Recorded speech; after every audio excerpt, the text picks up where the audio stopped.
move on to this is someone who watched the video before.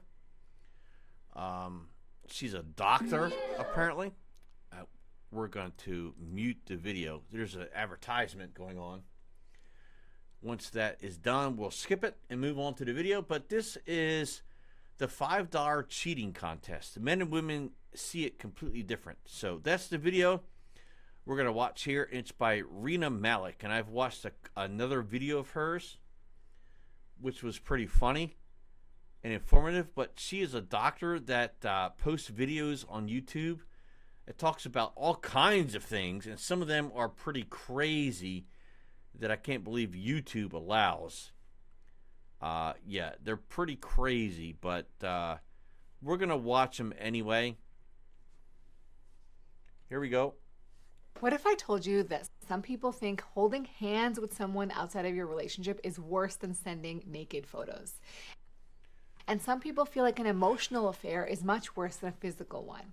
And these gray areas can make or break your relationship, especially if there's infidelity. I'm Dr. Rena Malik, urologist and pelvic surgeon, and today we're talking about sexual, emotional, and physical behaviors to look at which ones people actually consider cheating. Well, why does this even matter? Well, we often assume that everyone has the same definition of cheating, and it seems preposterous to us when our partners or friends do actions that we consider as cheating, but they actually don't think is a big deal. Ultimately, these differences in perception of what is cheating can destroy relationships when partners have very different boundaries that they've never talked about. And mostly everyone agrees that obviously sexual intercourse with someone else is cheating. But there's far less agreement on more ambiguous behaviors like holding hands, sharing secrets, or going to dinner alone with someone of the opposite. So it's not just that, and I understand where she's going. And I'm sure she is intelligent enough to know what she's talking about. But if you're in a relationship with someone, there's what's called exclusivity. So if you're in a relationship with a woman or a man, because I don't believe in the gay bullshit. So a man with a woman or a woman with a man, you're sharing very in-depth things and you're being very discreet with them. So you develop this trust with them. Right? You develop this internal trust. It's a feeling. So if you're dating, let's say you're a guy. You're dating a girl and you expose things to each other and you're dating for 6 months or whatever. You are just physically and mentally and emotionally attracted to them. And it's like, okay, so there's a bond there. But when you go outside of that relationship and you're holding hands with another guy or kissing another guy or dissolving things with another guy, in my opinion, it's cheating because you're betraying the trust of the guy that you're actually in a relationship with.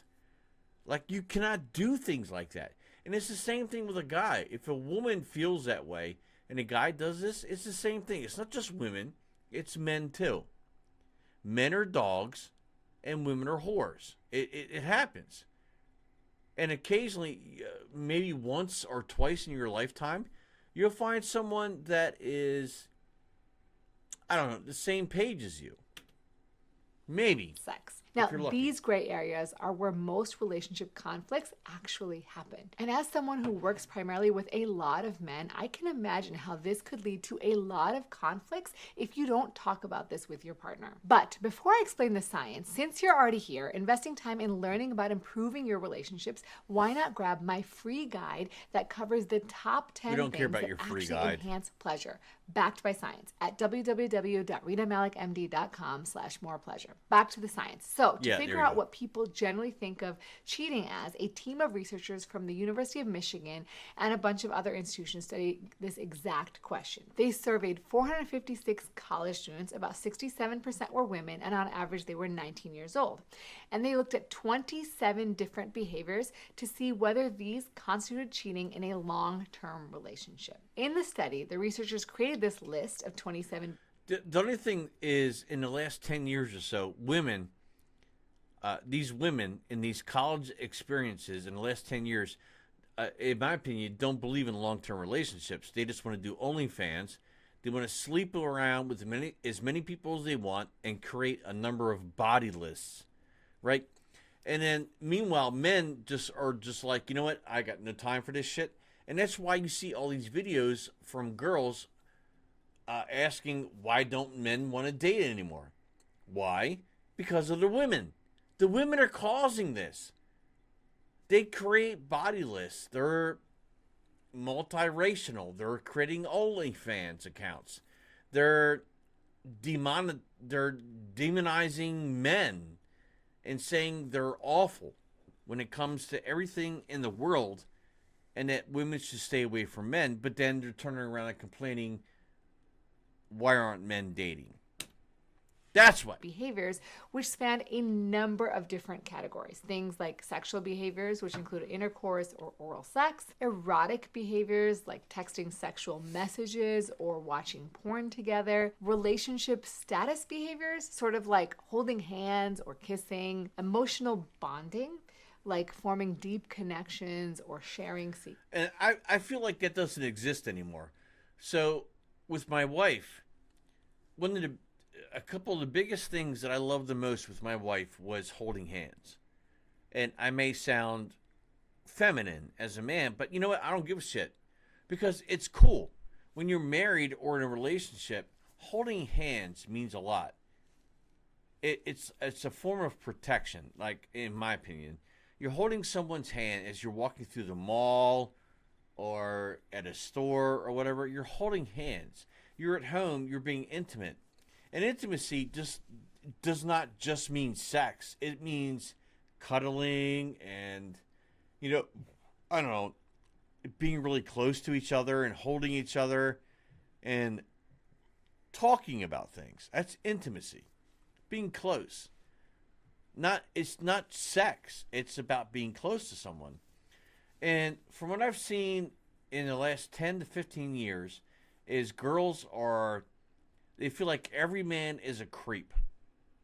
They feel like every man is a creep. They're harassing them. They have to file a restraining order. I'm like, you know what? This is why men don't date women today. And this is a narrative that's been thrown out there. And it's liberal-sided, right? 20, 30 years ago, people could just go out and have fun and meet people. And that's how people got together. They went out, they had fun with the concerts, they had bonfires, they hung out at a lake, having some drinks, they got to meet someone new, and they talked. They fucking talked. They had conversations, and they figured out, okay, so this person relates to my thoughts, my beliefs. So this person sounds cool, I'm going to hang out with them. And they started dating, and then there you go. You have future marriage. Today, it's different. If you don't believe in the same thing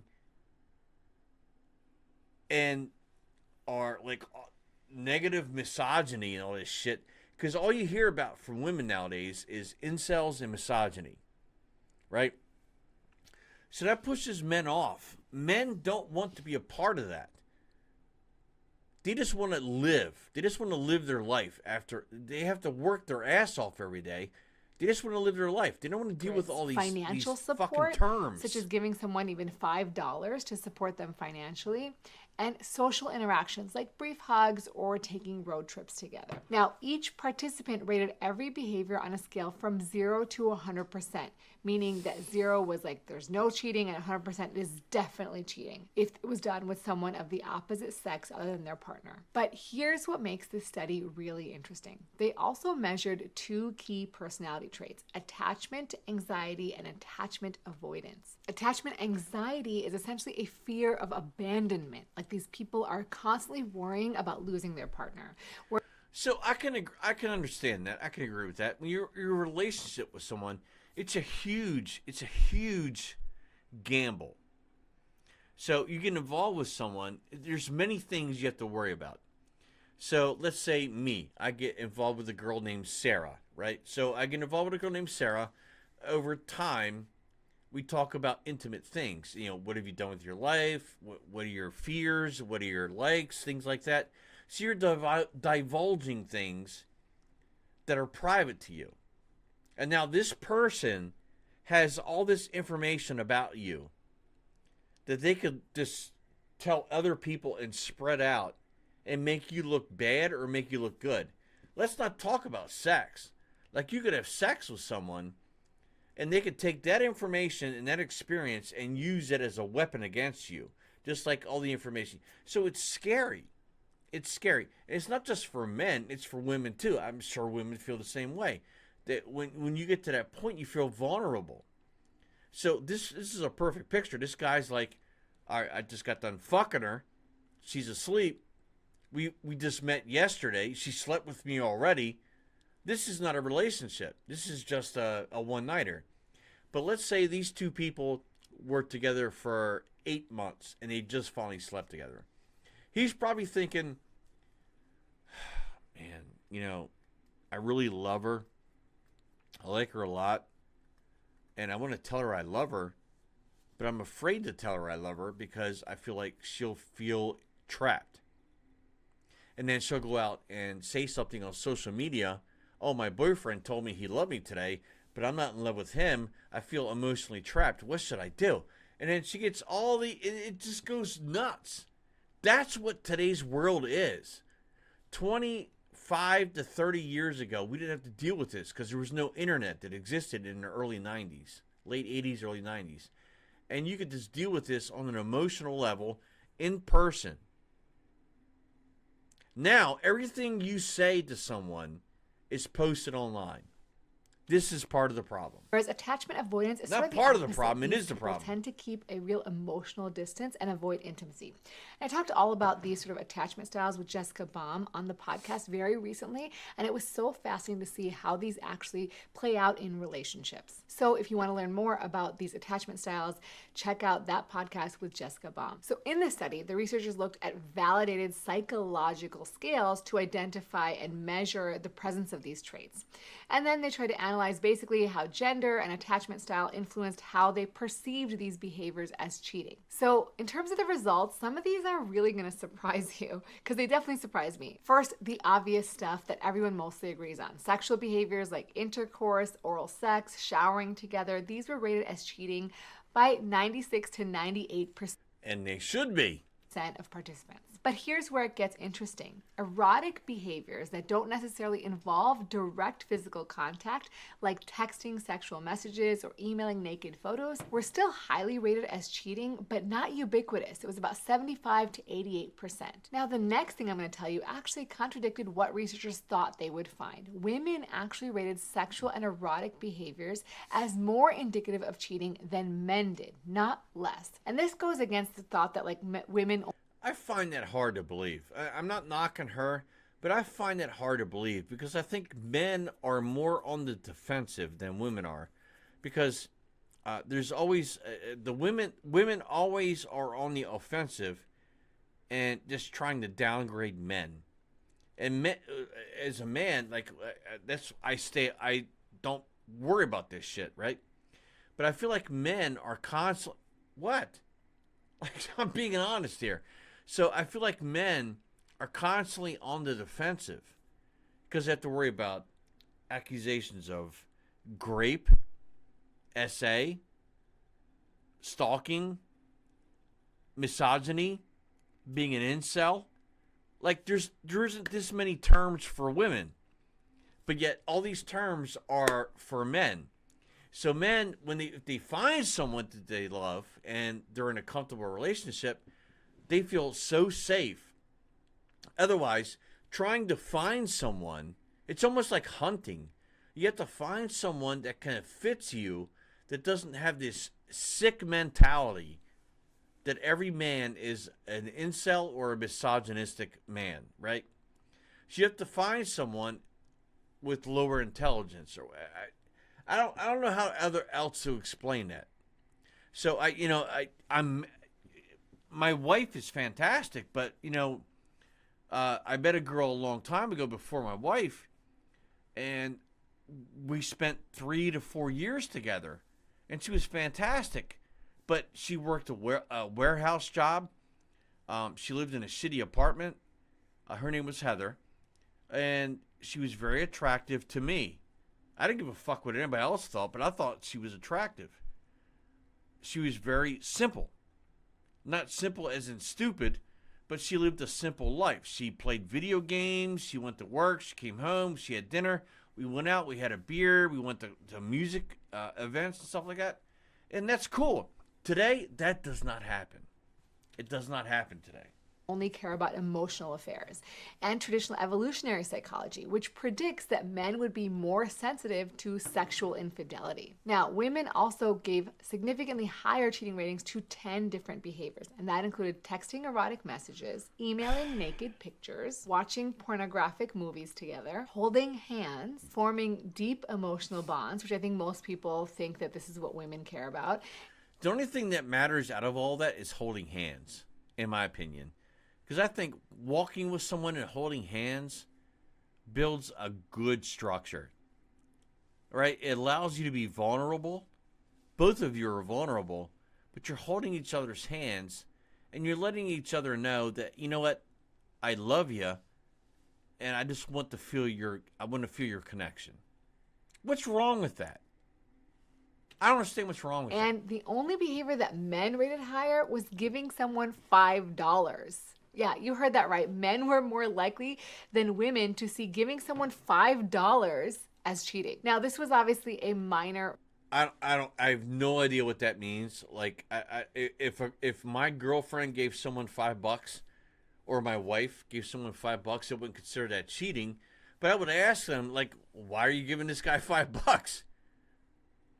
Why are you giving this guy $5? Why couldn't you just say, like, it would be a question. I wouldn't say it's cheating, but why are you doing that, right? Financial support item. Just to say, I would expect the same thing for my wife. So if I met a girl and she asked for $5 and I gave her $5, I would expect when I got home that day, I'd be scared shitless to go home.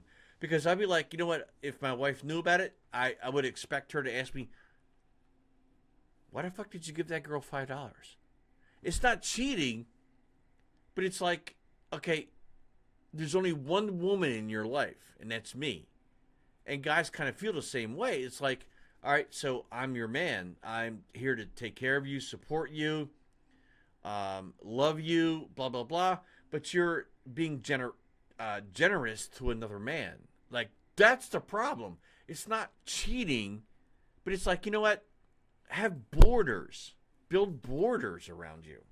But it's still really interesting. Does it make and sense? the psychology gets even more interesting when you look at attachment styles. People who had higher attachment anxiety, those who were afraid of abandonment, rated 18 out of 27 behaviors more indicative of cheating, meaning that they're really nervous and hypervigilant. So they think that these are all potential threats to their relationship. Whereas people who had attachment avoidance, those who kept emotional distance, showed the opposite pattern. They actually rated those sexual and erotic behaviors as less indicative of cheating. And this might be because those people are more likely to actually do those behaviors themselves when they're in relationships because they're avoiding sort of intimacy. And how intense the behavior was actually affected how likely someone called it cheating. For example, kissing on the lips was seen as more serious than kissing on the cheek. Giving someone $500 was rated much higher rather than... I'm trying to follow where she's going. But she's upping this game to $500 and kissing someone on the lips versus kissing on the cheek. So if you're in a relationship, whether you're boyfriend, girlfriend, engaged, or married, if you're a woman and you kiss another guy on the cheek, I would consider that cheating. Because you have committed yourself to one man. And the same thing with a guy. A guy has committed himself to one woman.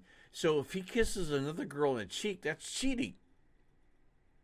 I don't know what other guy would not feel the same way. If you don't, then you're gay.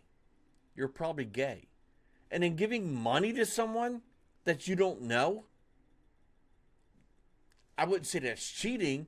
I would say that is a stupid fucking decision. And whoever that other person is in that relationship needs to kick him to the curb. Because you're just giving money away. Right? Giving someone $5. And hugging for more than 10 seconds was more serious than a brief hug. And sleeping in the same bed was worse than just staying in the same hotel room. So, like, if you're in if I'm in a relationship, like I'm married, right? So, if I'm married and I see a girl and I hug them, it's not cheating, but it's inappropriate. There's a difference. There's cheating and then there's inappropriate. Now, if I hugged her, it's inappropriate because you know what? I am now attached to one woman. I'm her husband or I'm her fiance, I'm her boyfriend. I'm attached to one woman. So my thoughts should always be this one woman. I could shake her fucking hand, but I'm not going to kiss her. I'm not going to hug her. It's not cheating, but it's inappropriate. And researchers call this like the signal strength effect. Basically, the stronger the signal of a romantic or sexual interest, the more likely people were to call it cheating. Now, finally, when they analyzed all the data, they came up with three clear categories. Obviously, sexual and erotic interactions. These were about 93% likely to be called cheating. And that was, again, intercourse to Obviously. sexting. And both men and women rated these I mean, who would deny that? Sexual intercourse or anything related to that would obviously be cheating, stupid. highly, although women rated them slightly higher. The next was close relationship behaviors, and this was 42% on the cheating scale. This included things like holding hands, going to dinner, sharing secrets, and providing financial support. I agree. I agree. All that would be cheating. If you start out with holding hands, that's something that's intimacy. That's intimacy. And should only be with someone that you're with. Now, if this is some strange person and you're holding her hands, I would kind of call that cheating. It's also inappropriate. Let's not forget that word, inappropriate. And this is the gray area where most relationship conflicts happen. And not surprisingly, right? I can see how somebody could think that this is just a normal friendship and others would find this as being too close. And specifically, if you're with a partner who has attachment anxiety, Let me just say, if you start seeing a girl and you like, hang out, you go out and you have dates and stuff like that, but she has several boyfriends, several friends that are guys, eliminate that relationship today. Immediately. Oh, I had a good time, but I'm just not interested in going any further. It was nice meeting you. Move on, bro, because it will just end up being some kind of emotional problem for you, and you will be the loser in the end. Move on from that shit. they were more likely to rate close relationship behaviors much higher as cheating, and where more secure people saw this as normal friendship. And casual social interactions, only 11% of people thought this was cheating. So this is brief hugs, telling jokes, calling. So brief hugs and telling jokes, that's kind of different. Like if they've known each other for a long time, that's just like normal friendship interaction. But you have to kind of keep your eye on that shit. Like be like, keep your eye on that shit. Watch where that hug goes. If they get a lot of text or phone calls from that guy, they're cheating. About work problems, the large majority of people don't see them as cheating. So what does this mean for you and your relationships? First, guys, have the conversation. Don't assume your partner shares what you think is cheating. And the ratings for cheating ranged anywhere from 9% to 98% depending on the behavior, which shows really there's a huge variation. And I mean, cheating is cheating. So if you have this conversation with a woman, if you're a woman or if you're a guy, and you're having this conversation with your partner, and the other person feels like, holding hands with someone of the opposite sex is not cheating, then you need to fucking kick them to the curb because there's too much intimacy going on there. Those kind of things should be saved for a relationship. There should be no discussion over this. It's either you agree or you disagree. And if you disagree, kick them the fuck out. Kick them out. They're gone. Out of here. something that might seem really innocent to you might feel like a betrayal to your partner. Second, try to understand your and your partner's attachment style. If you are constantly worried about your partner's friendships or casual interactions, it might not be that you're controlling, you may have higher attachment anxiety. So it's important to realize it and be able to communicate about it rather than allow it to create conflict. And lastly, consider how What? strong the signal is. Obviously the context and intensity matter enormously. A work dinner is very different from having a romantic What? dinner one-to-one, and a quick hug is different from a very long embrace. And lastly, recognize that there are obviously gender patterns. Guys, this is not new to you. Women in the study were more likely to identify various behaviors as cheating, not just emotional ones. Now, a little caveat, this study looked at American college students What? who were on average 9. Okay, we're going to stop it here. There's like, I don't know, a minute left, but I'm just going to stop it here because this is ridiculous. And her previous video was pretty funny, and I liked it very much, but she's talking nonsense here. And I think she's just talking out of her ass. I literally think she's talking out of her ass. She does not understand relationships. I didn't see it. Was there a wedding ring on her finger? I don't remember. I'll have to rewatch it later. I don't remember seeing a wedding ring on her finger. Let's look. Hold on a second. Let me bring this back up. She has a wedding ring on her finger. So I wonder what her husband thinks about this bullshit analogy. When you're in a relationship, everybody is ultra sensitive and ultra defensive because you're very vulnerable. Because if it goes south, that person knows everything about you. And in today's age, in 2025, in social media, that shit will be plastered everywhere because people are so fucking vindictive. 30 to 40 years ago, you didn't have to worry about that, right? It was just a small circle of people that if you pissed off your girlfriend or boyfriend, they would tell 3 or 4 people, and that was it. It didn't get around everywhere, just in high school. But today, no. It's hard. It's hard to date for men or women. I can only imagine how awful it is. And for those who use dating apps, stop. Stop, dude. It's not worth it, man. They're there for one-night hookups. So the only way you're going to find someone that might be similar to what you're looking for is going to the library. And I know this is a joke, but going to the library, the bar, going out and just striking up conversations with people. It's the only way. And if you catch a red flag, your spidey sense will go off immediately. If you catch a red flag, they're no good, dude. Don't pursue it. Just stop. All right, man. Well, that was great talking with you. Thanks for paying for the fucking buffalo wings and the beer. I'm fucking out of here. Like, don't even. And then move on to the next day. Because your life, your finances, your stability is more important than dealing with some bitch or some jackass alpha or beta guy who may end up ruining your life 6 months down the road and causing you stress. That's all I got to say. Thank you.